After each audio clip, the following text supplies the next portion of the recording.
Someday, we'll definitely build a perfect house for us. We made that promise before we got married, but the dream of owning a house, let alone our happiness, got completely messed up thanks to my mother-in-law. It was unbelievable how my husband changed drastically too. When I thought my difficult life was going to persist, I made a choice to take action. I'm Reese, a 28-year-old. My husband, Victor, is 5 years older than me. We recently celebrated our first anniversary. We met through a dating app. I was initially skeptical, but I was drawn to his sweetness, and our relationship blossomed. I had a strong desire to get married, and he also wanted to settle down, so it was a good match. Initially, we had a loving married life, as I had imagined. However, he started to change after 6 months. The trigger was the divorce of his parents. Honey, it seems my parents are done for. Really? I only had a shallow connection with them, so I honestly didn't know how to react. Your dad's working, so he should be fine. But what about your mom? Oh, it's all good. She'll rent an apartment. But how will she manage financially? She's been a housewife, right? We'll support her. Me and you. Huh? What do you mean? I was in disbelief as he said it so casually. We need to support my mom. Together.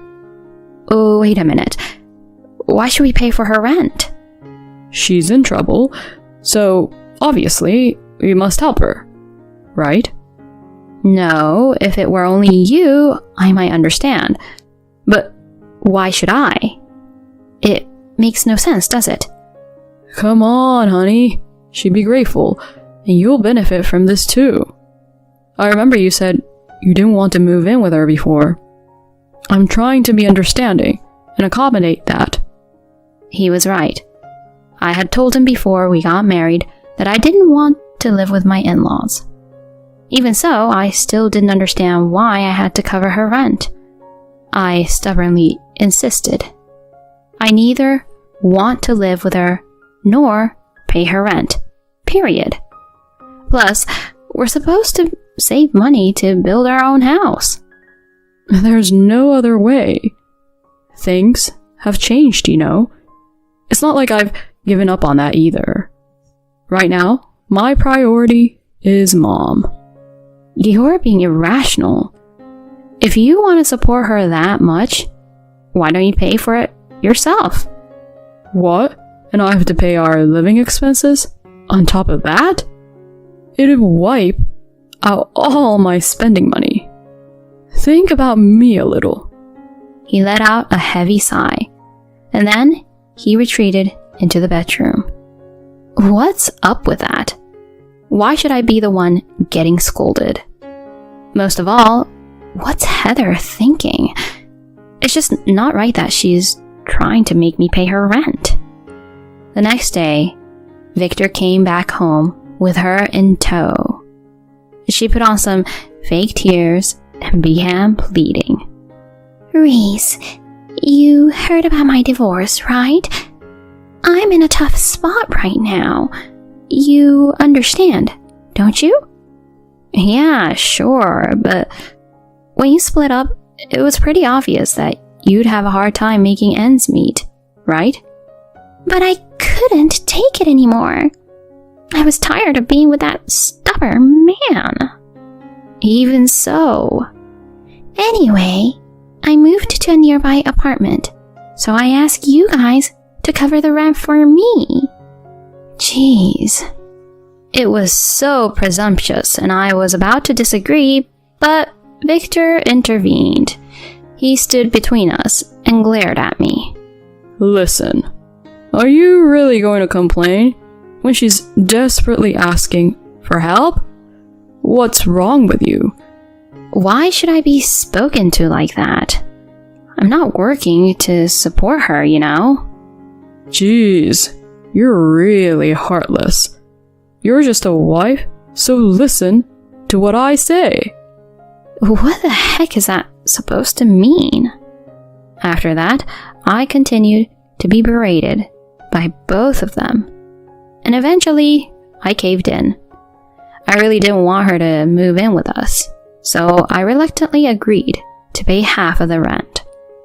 From then on, she started showing up at our house unannounced almost every day. Oh, Reese, you're home at last. I'm staying over tonight. Again? You stayed over the day before too. Yeah? So what? Anyway, can you make dinner quickly? I'm starving. Even Victor, who was already back home, chimed in. Me too. Hurry up. What's wrong with this mother and son? If they're hungry, why can't they just make something themselves? I'm working too, so why should I take care of them?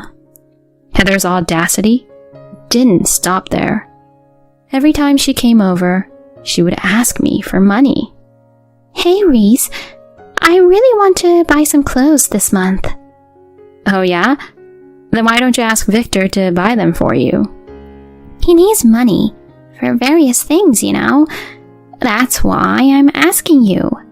Please, just $500 would do. I want to save money too, you know. Why are you so stingy? You're so cold for a daughter-in-law. Who demands money from their daughter-in-law in the first place? She's so shameless. Victor, who must have overheard our conversation, intervened. Hey, you can't even lend a mere $500 when she's in such a tight spot? A mere $500? It's a lot of money. I'm working my butt off for it, you know? You're making quite good money, so don't be stingy. You're such a Scrooge. I barely held back the urge to shout back, "Who's talking?" I knew if I did, it would only escalate further. One evening, Victor brought up an idea out of the blue. Honey, you've got a pretty good amount of savings, right? Oh, well... I found his question suspicious, but I responded calmly. I've been saving up for our future home since before we got married. Right, I'm doing pretty well too. So, how about we build a house now? Does it mean we're moving out of here? My hesitant question was met with a cheerful smile. Exactly. Let's find a plot in a nice location. We'll be living there for the rest of our lives, so let's build our perfect home. Our perfect home? That was something I had wanted for a long time. I wanted to create a lovely house filled with our own preferences. I had always dreamed of it. For me, his proposal sounded so bright and promising. The only way to escape the hell with Heather living nearby was to have a new home far away. I looked him straight in the eyes and answered, I seriously want to consider this. From then on, we started making preparations. We purchased the land we previously had our eyes on, had meetings with construction companies, and juggled those tasks alongside our jobs. Everything seemed to be moving flawlessly. The only concern I had was that the deed of the property was put in Victor's name. It should have been a joint tenancy. When I suggested we share the mortgage and the deed, he insisted that he wanted to handle it, and I reluctantly agreed. He pushed through the loan forcefully, and after various twists and turns, our new home was completed the following year. 2 weeks before the move, Heather came over after a long absence. Long time no see, Reese. I heard the new house is finished. How exciting. Yeah, it's been a while, Heather. Until then, I despised even seeing her face, but knowing we would soon be moving away gave me a sense of relief. However, right after that, she said something unbelievable. We're moving in a little while, right? My room's in the back on the first floor, isn't it? Huh? I couldn't comprehend what she just said about her room for a second. What do you mean by your room? Oh, please. You know what I'm talking about. You had a spacious ensuite made for me, right? Sure, we did, but that's because Victor insisted on making a guest room. It's for my sake. What? I immediately confronted Victor, seeking an explanation. As she said, I had that room made for her. Hold on. Does this mean she's moving in? I didn't agree to that. Is there a problem? You know the house is in my name. Wait, is that why you were so adamant about having your name only? He made a smug smile and said, You're just realizing it now? Watching our exchanges, Heather started giggling. Stunned, I stood there as he waved a piece of paper in front of me. What's that? Take a look. It's a divorce petition form, and it's already signed. You're kidding. Do you really think I'd stay married to someone who defies me and my mom? Do it again and I'll submit it. Got it? Are you seriously saying that? Do you think I'm joking about something like this? I'm dead serious. A divorce would bring shame on you, wouldn't it? He and Heather both smirked as they observed my reaction. Then she chimed in, taking the opportunity to belittle me. Reese, for your own sake, you better start listening to us carefully from now on. After all, you're just a daughter-in-law. You should just keep quiet and obey. Got it? Victor threw the form at me and left the living room with her. I had more than enough. I couldn't imagine living with those two for the rest of my life. I wasn't going to let them have their way. That was the moment when the anger I had been holding back erupted all at once. From the next day on, I started looking for another place while juggling my job, making slow progress with my moving preparations, and trying not to let them find out. I packed my belongings little by little, trying to remain inconspicuous. On the day before our move to the next house, they had gone out to see furniture, leaving me an opportunity. I moved my things into the apartment I had secretly arranged. The next day, just as I had expected, Heather called. Hey, Reese, it's a moving day, and you've been out since last night. Where have you gone? Well, I had some business to take care of. What's the matter? What's the matter? I've brought some of my stuff to the new place, so open the door for me. Victor hasn't arrived yet either. Anyway, hurry up. She was bossing me around, as if living together was a given. I decided to point out her misunderstanding.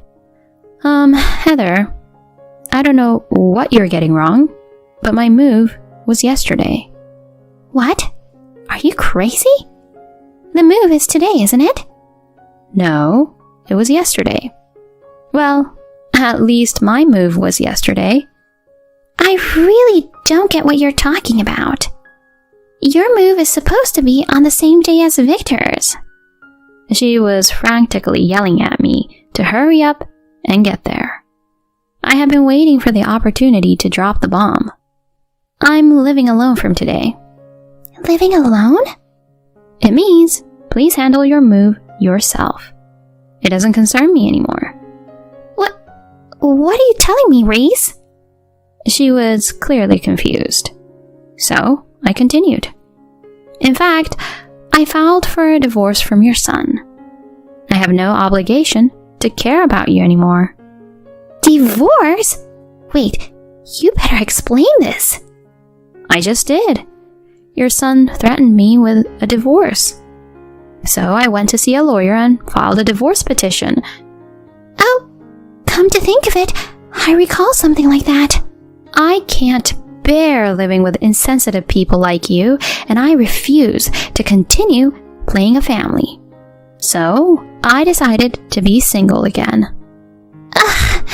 Do you even know what you're saying? At that point, Victor must have arrived, and I heard him asking what was going on. When he learned that I had filed for a divorce and moved to a different place, he angrily took the phone and started screaming. You! What the heck do you think you're doing? What a selfish thing to do! Who'd been selfish all this time? You agreed to cover the rent for your mom and decided to live together without asking me. Do you even understand how I felt while I was living with you guys? Who cares? Just come back quickly. I won't accept the divorce. Whatever you say, I simply accepted your threat. You do understand that it can't be reversed now, right? Who do you think you're talking to? Just get back here now. He, along with Heather, continued to berate me over the phone. Unable to bear it, I raised my voice as well. Come back? Who are you to say that? You threatened me with a divorce first. You keep imposing your own convenience on me. You're nothing but trash. I was surprised by my own fierceness. It was evidence of how much stress I kept inside me. Wait, Reese, if we get divorced, what happens to the mortgage? Who cares? You set it up on your own. You were the one who said, I want to handle this. But it was based on our combined earnings. I'm divorcing you, so I don't care. It's none of my business. Darn you. I can't stand being with a low human who can't even consider other people's feelings. I'd rather be alone than live with trash like you. Never get involved with me ever again. Then I hung up the phone. Of course, I made sure to block his calls as well. Afterward, it's needless to say what happened to that mother and son. Initially, Victor managed to pay the mortgage, but he hit his limit after 4 months. It was obvious that he couldn't have continued with the repayment of the loan that was set up by relying on my salary. As a result, he had to sell the new house. However, even after deducting the selling price, the mortgage remains. Currently, he lives in an apartment with Heather, struggling with the monthly payments. The life Heather envisioned is far from reality, marked by constant arguments between them. On the other hand, my life is incredibly comfortable now. I didn't share my new address with them, so there's no fear of ambush. I can live as I please in this new chapter of my life, and it truly makes me happy. While I didn't achieve my dream of owning a perfect home, that's perfectly fine with me. The best part of it all is being free from that mother-son duo.